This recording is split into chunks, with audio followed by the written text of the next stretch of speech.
Sangju grabbed her towel from the line and wrapped it around her slick body while stepping out of the bathroom.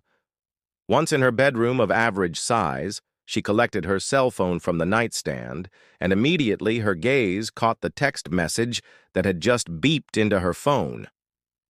Miss Sang, the board meeting has been rescheduled for tonight, and the directors will be at the airport by 8. Be there on time and escort them to the penthouse. Sang Zhu shoved her head backwards and let out a grumble. She had gotten off work only an hour ago, and now her boss was texting her to come back for an overtime. Her phone beeped again, and her gaze went to it. It was a reminder from Chen, her boyfriend, about their date that night. Sang-ji was already halfway through the preparation. With another grumble, Sang-ji glanced at the time.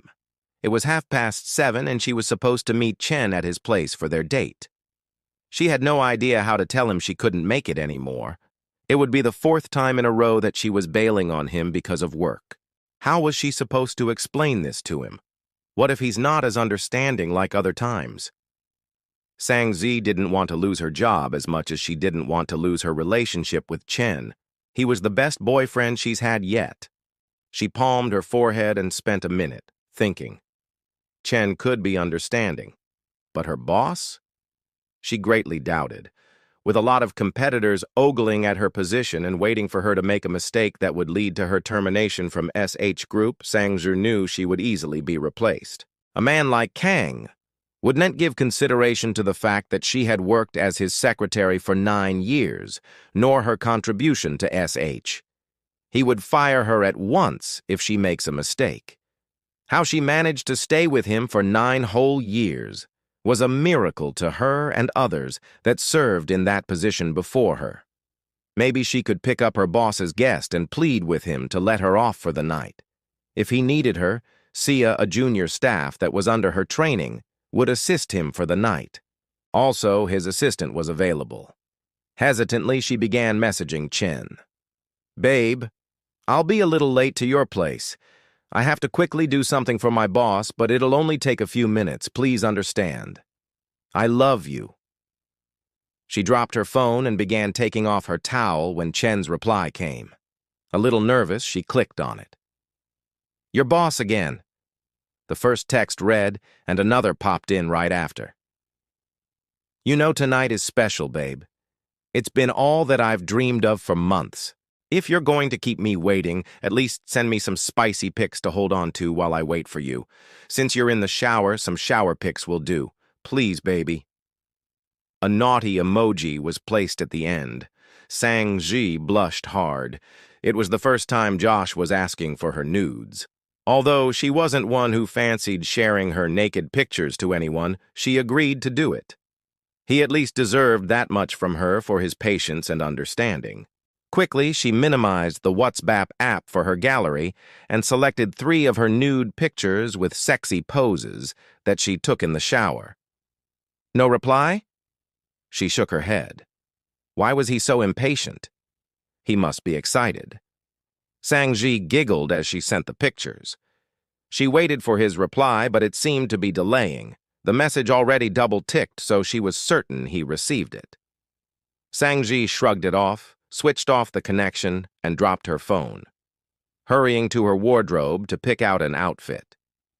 When Sang-ju arrived at the airport in her BMW, she discovered her boss already sent a limousine to convey the directors to his penthouse. It was 5 minutes past 8 when they arrived, and the moment it hit 8, Sang-ji was already getting pissed. When she got the information that their plane landed, the guards quickly left to get their luggages while she walked up to them. They were 6 in number, 4 men and 2 women, all dressed in expensive wares. Hello, my name is Sang-ji, and I was sent here on behalf of my boss, Kang Guo, to welcome and accompany you to the penthouse. Sang-ji professionally introduced. Obviously, it wasn't her first time doing this. Please tell me if you need anything. Also, an official ride is here and ready to convey you all to the meeting venue. They all requested nothing, thanked her, and followed her to the limousine. Sang-ju waited until they were all comfortably seated in the car, and it drove off, before she went to her own car. As she drove, she picked her phone when she heard it ring. "Good evening, Mr. Guo. Where are you?" "Just a mile away from the penthouse, sir. I took my car, so Sang Yan will most likely be arriving before me with the directors." "That's fine." Mr. Guo, can I ask for a favor?" "Right now?" "Yes, sir. I think it's just perfect that I ask now that we're talking." "Go on then." "Can I not join the meeting tonight? I will call and have Sia replace me just for tonight. I already briefed her about the meeting yesterday, so she knows what to do. I have an important—" "You are my secretary." The stressed words cut her off. "These directors flew all the way from South Korea, and you suddenly have somewhere important to be? Didn't you say you were free for the rest of today?" "I did, but it's not that kind of free, Mr. Guo. I already made plans with a friend to meet tonight and—" "A friend!" Kang scoffed. "This is work, Miss Sang. The meeting will only last for 2 hours. Your friend can wait." "But Mr. Guo, do you want to lose your job, Miss Sang?" Sang Drew paused, holding her breath. "No, sir." "Good. See you at the penthouse." He ended the call afterward, and Sang Ji sighed. She waited until she reached the penthouse before grabbing her phone again to send a quick text to Chen, informing him of the changes. There was an unread text from him with a picture attached. "I got matching underwear for us. Pick your favorite pair and I'll wear it for you tonight while waiting at the door." Sang Ji sighed again, biting her lower lip and feeling like the worst girlfriend on earth. She already fantasized her night with Chen the entire day. Tonight was supposed to be their first intimate time together since she returned with Kang from a business trip to Barbados 5 months ago. Just like her, he greatly looked forward to this day. She recalled the excitement on his face when she proposed the date after bailing on him 4 times in a row. In a slow pace, Sang-ju dialed his number. He picked at the first ring. "Hey, babe. Are you here already?" His excited voice filled her ears. She shut her eyes and exhaled for a long moment, hating to cut short his excitement. "I'm sorry, babe, but I can't make it tonight. There's an urgent business meeting that might last for—" "Are you ditching again for the 4th time in a row, Sang-ji?" She could already tell he was pissed. "I'm sorry, babe. I really never planned to do this. Please understand." "Understand? I don't even know what we are anymore. I can't spend one whole day with you without your boss calling you for one reason or the other. It's always about work with you. If you're now dating your boss, why don't you just tell me?" "I'm not dating my boss, Chen. How can you even say that? It's you I love and you know it. You think I enjoy this? I feel so horrible every time I have to bail on you. It's not easy for me." "Are you for real right now? For 5 months, 5 whole fucking months, Sang-ji, I haven't touched you?